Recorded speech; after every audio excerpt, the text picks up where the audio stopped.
વડોદરા લોકસભાની બેઠક માટે કોંગ્રેસે વડોદરા લોકસભાના પાદરાના પૂર્વ ધારાસભ્ય અને ક્ષત્રિય આગેવાન જસપાલસિંહ પડિયાનું નામ જાહેર કરતા કાર્યકરોમાં ભારે આશ્ચર્ય સર્જાયું છે।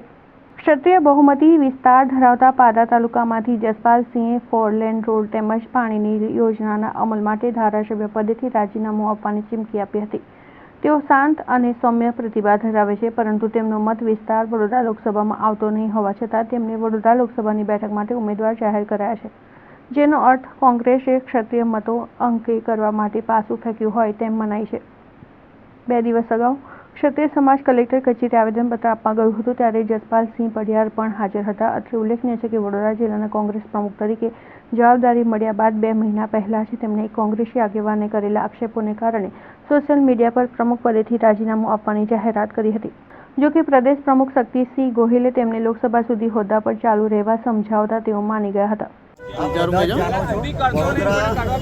વડોદરાને કહેવામાં પરંતુ હાલની સ્થિતિ જોઈએ વડોદરાની તો એમના પક્ષના વડા હોય કે રાજ્યના મુખ્યમંત્રી હોય તેમના દ્વારા પણ એમને ટકોર કરવામાં આવી હતી કે ભાઈ અમદાવાદનો જ્યારે આટલો વિકાસ થતો હોય, સુરતનો આટલો વિકાસ થતો હોય તો વડોદરા શહેર કેમ પાછળ? એટલે કંઈક ને કંઈક રીતે જે લોકોએ વડોદરા શહેરના લોકોએ જેમનામાં વિશ્વાસ મૂકીને એમના આશીર્વાદ અગાઉ આપ્યા, એ લોકસભાની બાબત હોય, વિધાનસભાની બાબત હોય તો એમાં એ લોકોએ કંઈક ને કંઈક રીતે વડોદરાની જનતાને સુખાકારી કરવા, વધારો કરવામાં કંઈક ને કંઈક નિષ્ફળ નીવડ્યા છે। એ બાબતને લઈને અમે લોકો જનતા સમક્ષ જવાના છે। જો જનતા એમના આશીર્વાદ આપશે તો ચોક્કસપણે આ જે બધા મુદ્દા વડોદરા શહેરના કે વાઘોડિયા સાવલી વિધાનસભાના છે એને હું ચોક્કસપણે એને સોલ્વ કરવામાં હું મારા પૂરેપૂરા મારા પ્રયત્ન કરીશ। પાદરામાં જે ધારાસભ્ય તરીકે કામ કરેલું છે, લોકોમાં જે છબી છે, કામ આવશે માનો છો?